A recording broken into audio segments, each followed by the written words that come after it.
let's talk about it.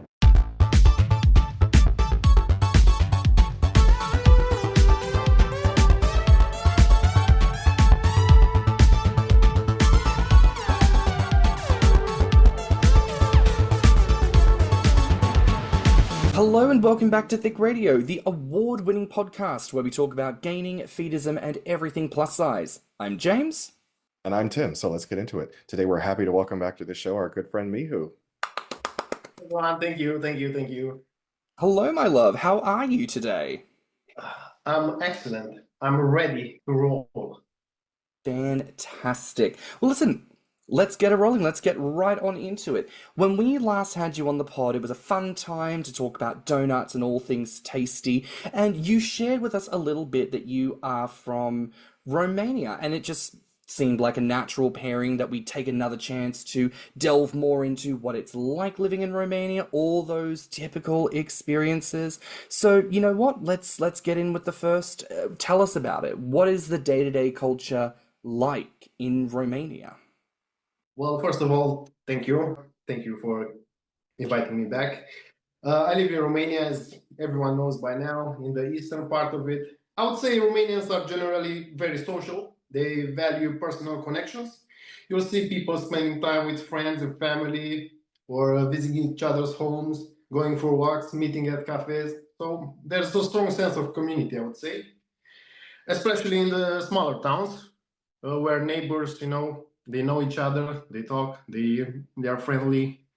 This is in smaller towns, but in bigger towns or cities, like Bucharest, by example, the pace can be quite fast, dynamic, with a vibrant nightlife, but also people are very competitive. I would say also family values are strong, with a lot of respect for elders. We also have a rich tradition of arts, music, folklore, which we can see reflected in quite a few events. Which tracks? I don't think that I don't know if I know anyone from Romania, but I do know quite a few people from the Ukraine and then other parts of Eastern Europe. And I know that for them, it is a big emphasis on culture, family, community. And while I have not visited Romania, isn't it King Charles's favorite vacation destination or something like that? King Charles? Yeah, the new king. Exactly. Yeah, when he was Prince Romanian Charles. Villages. Yes, I guess he likes this traditional. The pictures that I've seen, it looks gorgeous. The mountain ranges, the forests and the fields, every picture I've ever seen of it looks incredible. But what kind of misconceptions do people have about Romania? Are there any stereotypes about Romania that are negative and have prevailed? Oh, of course. Well, Romania is just not. It's not just Transylvania, right? I forgot. Yeah, so Transylvania is somewhere in what the It's in the middle somewhere. Oh, it's in the middle somewhere. Yes, Oh, okay. yes. I thought it was towards the Hungarian border. Yes, and Romania has diverse landscapes like Carpathian Mountains, Black Sea, Danube Delta.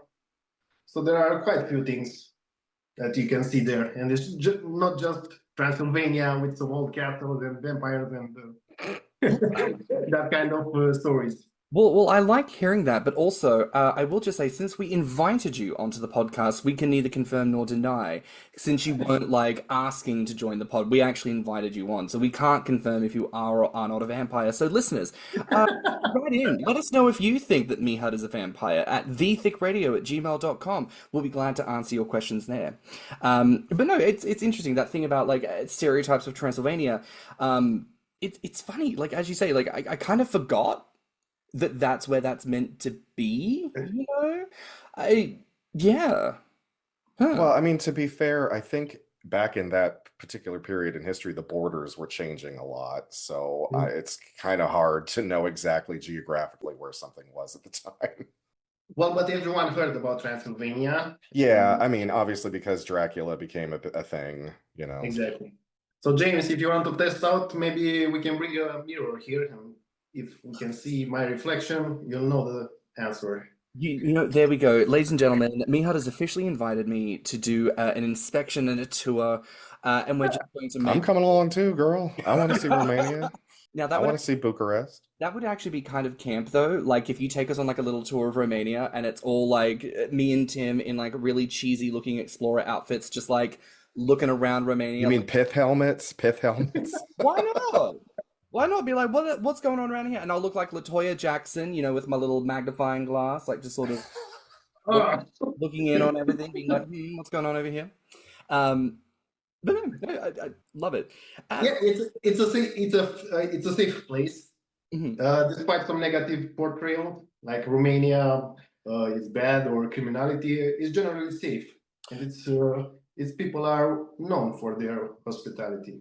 Yeah, Western media has a tendency to paint Eastern Europe as this sort of like, they just got bombed yesterday and like, their money is worth nothing and it's full of criminals. It's like, I don't Well, understand that's where the that. thing. Because Yeah. I never watched it because I'm not a big fan of Sacha Baron Cohen, if I'm being brutally honest. But like Okay. Borat, like I imagine that like that's the region that he's spoofing on when he creates this character. Like how is that kind of portrayal received by Romania and the Balkan states? Well, it's a fiction, right? It's not happening. Yeah. Yeah. I mean, yeah, maybe in some rural areas where people are poor and they can't afford, maybe it's similar. Like they don't have roads, they don't have education, they can barely scrape by.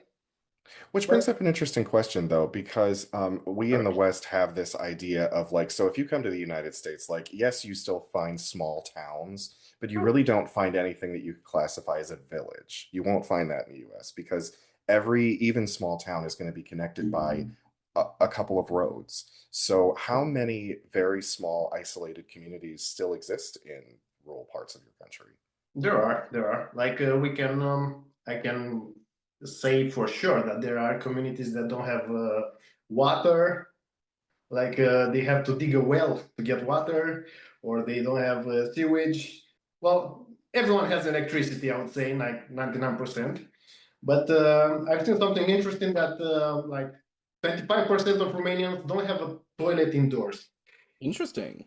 Yeah, but these things happen in the rural area. Yeah, I mean, I'm sure that there's only so fast that progress can reach certain places geographically because it's probably very difficult terrain to get over. It's probably, the weather might not necessarily be cooperative. It's also There's some places that just cannot be industrialized because of where well, it's sitting.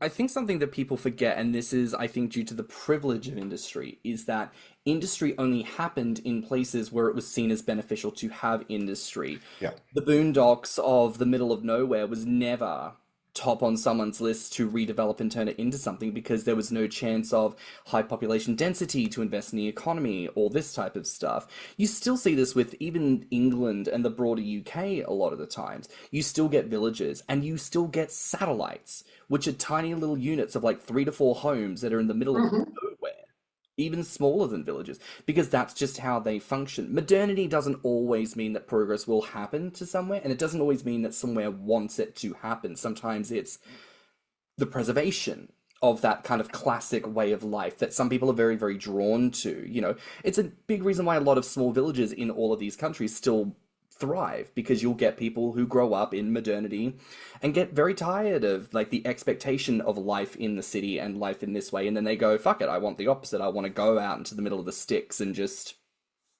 live this life not bothered by people.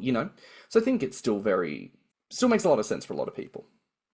How does the Romanian society and culture view being overweight or getting overweight? Like, is it still seen as like, oh, that's so unhealthy and it's a negative thing, or are they like, you enjoy food, you enjoy life, that's what you're supposed to do, you know?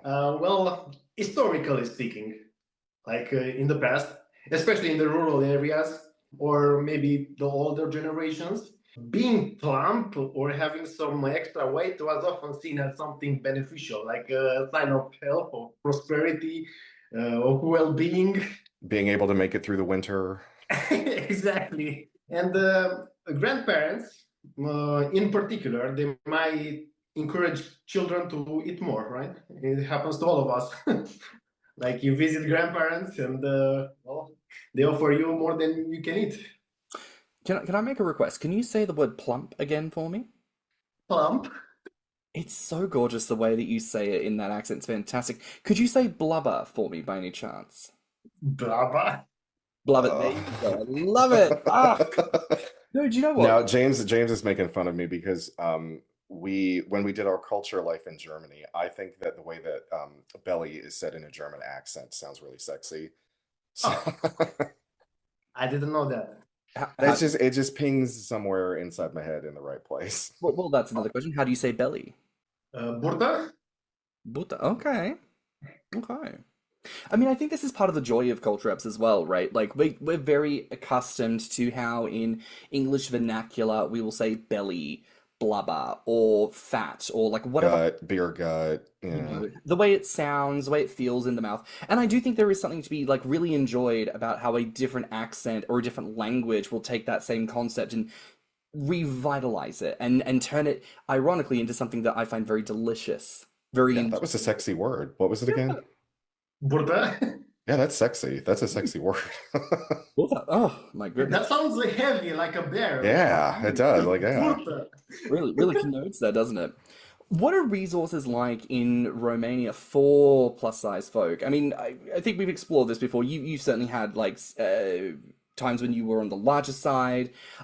Is it easy to find clothing, for example, like in store, or do you have to like order a lot of stuff online? Well, first of all, I would say that the gaming in general is like a niche within a niche in Romania. Yeah. The gaming community here is like likely quite small and mostly online. Yeah. That's what's happening here. Yeah. But I've done some research and I found out that there are some international brands with plus size collections in Romania. I found like Mango Outlet. There's another site called bigsize.ro, like for big size people. Next to Romania is another brand.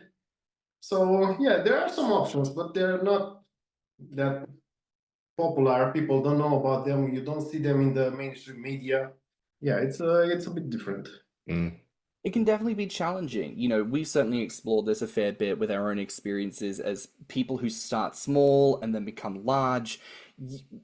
The conversation around where to find decent clothing or just resources in general, it's not something you see being talked about at large, ironically. So it often ends up Yeah. being that thing where it's like, hey, I really like that shirt you're wearing. Where did you get that from? And you know, it's kind of squirreling away the information because people don't talk. And I know I've said this before on the pod, but I would love it if whoever you are out there listening, if you have a website that you know of where you can buy plus size clothing, email it to us at thiccradio@gmail.com because it would be amazing to put together like a reference list. We could point it to people and say, listen, go to our website, podpage.com/thickradio/ clothing. And then it's just like a list of websites where it's like, hey, if you're based in Eastern Europe, you know, this is a Romanian place, this is a Bulgarian place, go and give these people your money because they make decent plus size clothing, you know, buy local, buy, you know, like I'd love it if we could have more of that. So that's a shout out to people. If you've got resources, send it to us, please. Because we've got to stop buying from Amazon.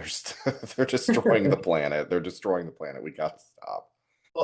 Excuse me. I also like to add that gaming culture in places like United States is far more visible, you know, and Yeah. commercially developed. So you see it like presented in the social media with a large number of influencers, communities, But you know what's right? kind of interesting about that, I think, like Yeah, from your perspective, you know, you're looking at America and you're like, oh, you know, there's the land of opportunity and there's like, you know, more people meeting up, more exactly. influencers, and, but interestingly enough, every single time that we talk to a gainer from whatever city in the United States, we keep getting the consistent answer that people are not willing to have any kind of community. People aren't willing to show up for events. People aren't willing to throw Grommr. People aren't willing to show up to Grommr. And it's just so weird, you know, because like you're looking from the outside, we're here on Oh, the inside, and we're still experiencing the same problem. Just like community is just not. I mean, I don't know what to blame it on, other than this conflagration of like the internet boom, the smartphone boom, and everyone's staring at a screen all day long, and no one's connected to one another, and yet you could be connected to somebody across an ocean, and you're talking to them, but you got all these people over here that you won't talk to. It blows my mind sometimes. Yeah. The more connected we got, the more individual we feel, right? Like we feel, I don't know how to explain it, but it's our mindset, right? No, you're right. I know sociologists have been doing studies on this since the invention of social media, right? Like, I think we do forget, like, when Facebook came on the scene, it was a game changer, right? Like, and social media has just been non-stop evolving for the past 20 years. And I think for a lot of us, especially in, my particular age bracket and below, like, we only kind of know our sense of sociality through the lens of things like social media. And there is a question to be asked about like how much life is designed to then facilitate community and friendships in the local sense, in the in-person sense. And I don't know. I feel like that's a point to be revisited. All I could think of is, Tim, when you were saying, Mia, you're on the outside looking in, and I'm on the inside. I just sort of like Aladdin. You're about to escape over the castle walls, about to like have your hands chopped off. Mihud swings in, like saves you, takes you on a magic carpet ride. Girl, don't start something. Anyways. And then I won't be able to finish it. But that's I think a big question as well. We do like to ask about these culture apps, right? What is local community like, and how do you view community outside of that? So I mean, maybe talking a little bit more personally here, like from at least where you're based, is there Okay. a lot of opportunities to meet people in real life, even if it's not, I know sometimes people are very focused on like the sex side of things, right? And like having some form of pleasure in that regard. But like even just as like friends to hang out with, like is there a lot of opportunities for that, or is it quite sparse? Okay. First things first. I have a lot of friends from the gaming community that I talk a lot, especially online. But when it comes to meeting persons, it's well, here in Romania things are a bit difficult. There are like maybe maximum 8 persons that I know that are into this and they think alike, because gaming is like a niche in a niche. Yeah. Has So anyone been willing to meet publicly? sure. Okay. Sure. And spoiler alert, now I'll talk a bit about my videos. I'm trying to find a second person to help me with my videos. Someone who wants to be fed, or someone who wants to feed me. And the difficult part now is that I'm struggling with finding someone that's willing to show his face on the camera. Yeah. And now I have to play both characters. Yeah. And I have to record the scenes for one character and then record the other scenes. It's tricky. Like I love the elements of the hustle culture where people are like, I will do it all myself, I will write the scene, I will direct, I will star. I love that. But there is a reason why on a film set, you've got to have a stand-in with a wig to play the back of the head of the person while the other person's like facing the camera. Because sometimes you just can't do it all yourself. You've got to have the bitch there with you to do the thing. So listen, call out to people. If you're in Romania, come on, girlie. Well, as you know, I have a job, so my main focus wasn't the money. But I'm doing these videos because I enjoy doing them, and I can say it like in a few words. I'm creating videos so I can continue creating videos. Yeah. I really like it a lot. I mean, the concepts and the creativity. Well, sometimes it doesn't end up well. Not all. But you know what though? There is something really charming about like a really like someone who has made something homemade, but they've made it with a lot of effort and a lot of love. It's like it's like the kid that draws the card for the mom on birthday. It's like, here, mommy. It's like it's that level of charming. Yeah. Thank you. But to bring it back to food for a second, we wanted to ask, and we asked this of all of our guests, what is your favorite Romanian snack, drink, and meal? Okay, so everyone here. I have I brought the food so I can show you what are my one of my favorite snacks. First, we'll start with this. This is called pufuleți. They're those light, crunchy corn puffs. So simple but addictive. And I'll show you how it looks. Okay, they look like Cheetos or So yeah, pretty much Cheetos, but without the extra thing on without top. the neon orange cheese dust. Exactly. Next. Okay, let's. I'm too excited today. When it comes to meals, sarmale is like an unbeatable for me. Let me show you. So we have here. Oops. Okay, so we have here these cabbage rolls.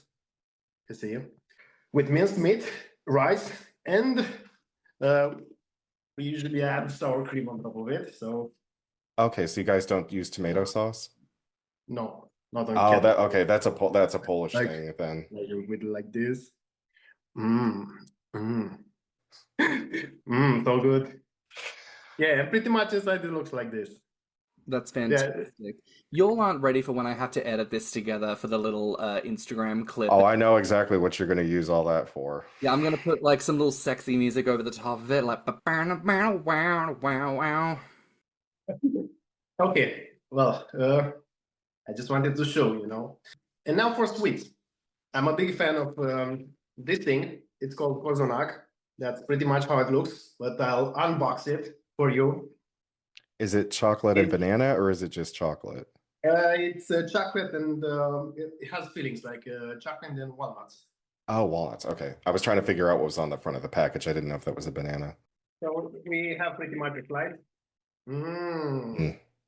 That does look good. And she looks like a thick Texture. slice too. It's a very thick slice, yeah. Yeah, it's for big boys. Yum. Yeah, I'm gonna have to get me some. When we come visit and do our little vampire inspection, you have to give us some of this Kozak bread. Like she looks great. Is it more Kozonak. Kozanak? Is she more like a cake situation, or is it kind of more bready? Yes, it's a sweet bread. Okay.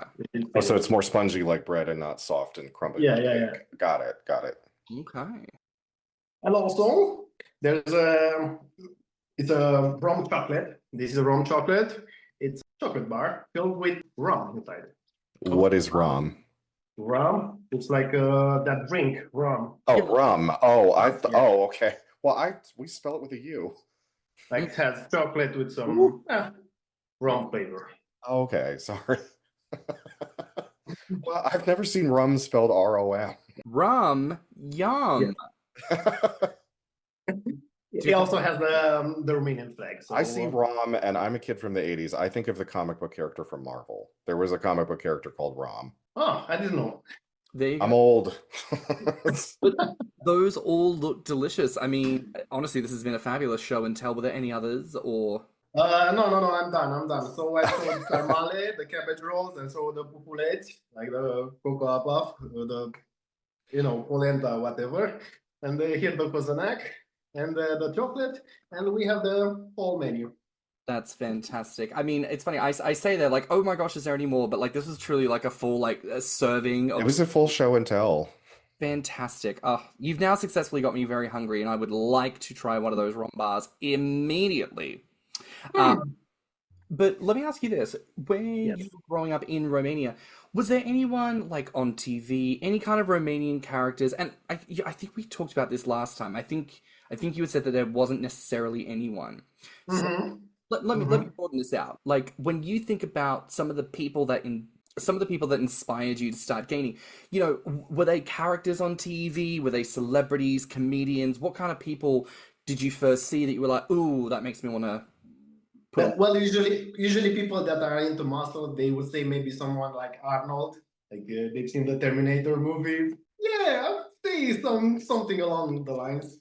No, that's fair.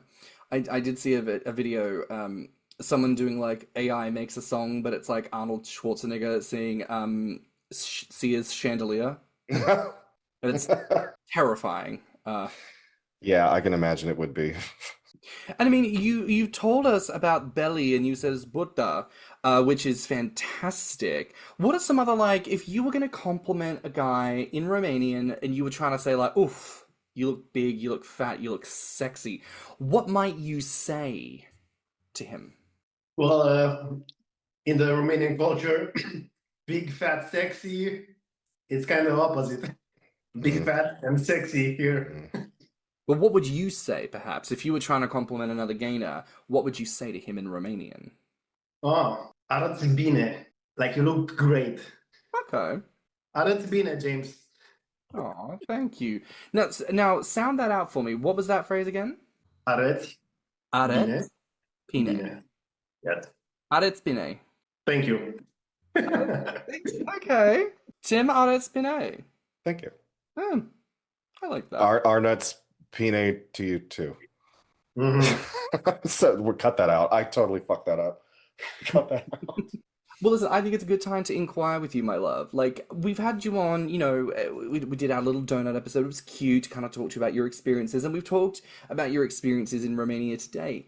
Is there an aspect of your gaining experiences that maybe we haven't touched on yet that you'd like to talk about? Maybe there's some things that you've seen that you want to bring up, anything like that? I'm not sure. Maybe, well, because of my videos, I got some backlash. But that's expected when you have a few views, you'll have a few haters too, right? Backlash from within the community or backlash from outside of it? I think outside, it's Instagram. So. Oh, so like people Everyone who are can outside comment. the community who have like nothing to do with anything or just like stumbling across your content and making negative comments. Yeah, I got something from inside the community. Everyone expects you to answer and as fast as you can.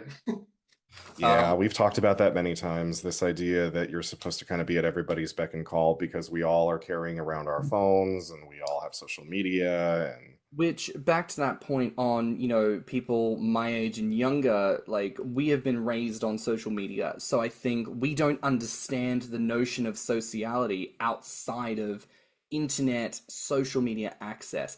And because people are on their phones all the time, we expect that people are prepared to respond all the time. It's unreasonable and it's unfair to people. But also, Yeah, but the conversation goes like this. Hi, how are you? I'm good, I'm at work. Okay, can you show the belly? Yeah. No, because I'm at work. We've gotten messages like Go that to too. toilet. I'm Go to during the my toilet. work day. And also, like, I have the opportunity now to work from home, but plenty of my jobs in the past, I worked in an office and I ate food in a shared communal space. And so they will ask, oh, it's lunchtime. What are you having for lunch? I'm just having a sandwich. Maybe a packet of chips as well. Oh, is that all you're eating? Yes, I'm in the office. I am surrounded by people. No, I'm going to take my clothes off and smear cake on my titties in front of my work colleague. No! Fuck off! And I've worked as a nurse for 13 years. I mean, there's times when nurses don't even get to eat because of the demands of the job. You know how many times I went without eating for 12 or 14 hours?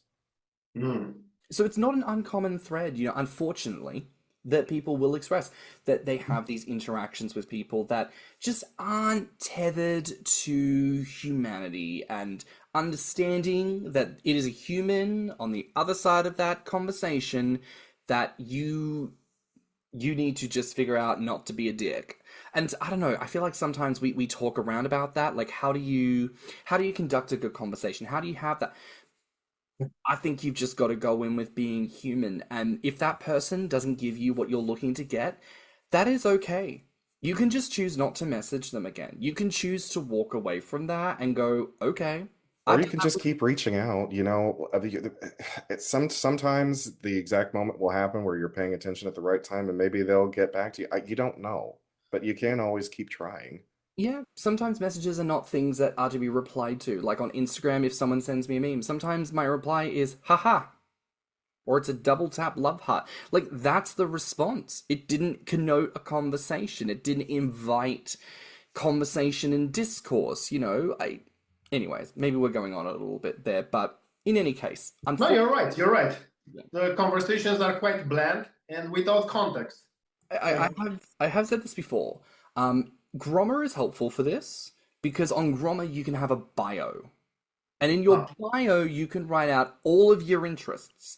And so if I came across your profile, Mihud, and I go, oh wow, he seems like someone who's very attractive that I might like to speak to, or maybe he seems like a cool person. Let me go to his profile. He has written that he likes Pokemon, R&B music, and Givenchy fashion. Great. Do I like any of those things? I'll message you and say, oh, Mihud, I also like these things. How incredible. Or I can message you and say, Mihud, hey, listen, you seem like a really cool guy. And, I just read your bio and it said that you're into Pokemon. And you know what? I know about Pokemon. I never played the games. I don't really know anything about it. If you've got time, I'd love it if you could maybe tell me a little bit more about it. Hello. Yes, but that takes effort. That does take effort. Yes. But, again, that thing of people could just be putting in a little more effort. Mm-hmm.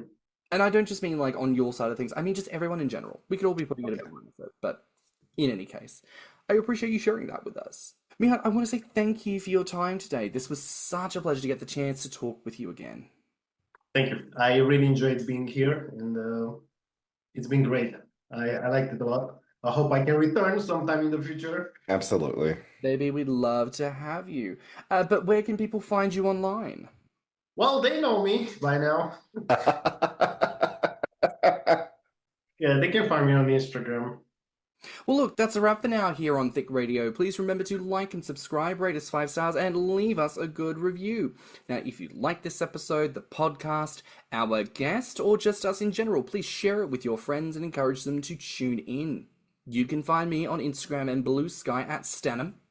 And you can find me on Instagram at thiccmouse and Grommr at Orpheus. You can also look us up on Instagram, YouTube, and TikTok at Thicc Radio, or at our website at podpage.com/Thicc Radio. If you want to become a financial supporter of the show, you can donate to our PayPal, and you can always write to us at thiccradio@gmail.com. So until next time, bye, Fats. Bye, Fats. Bye, Fats. Let's talk about it.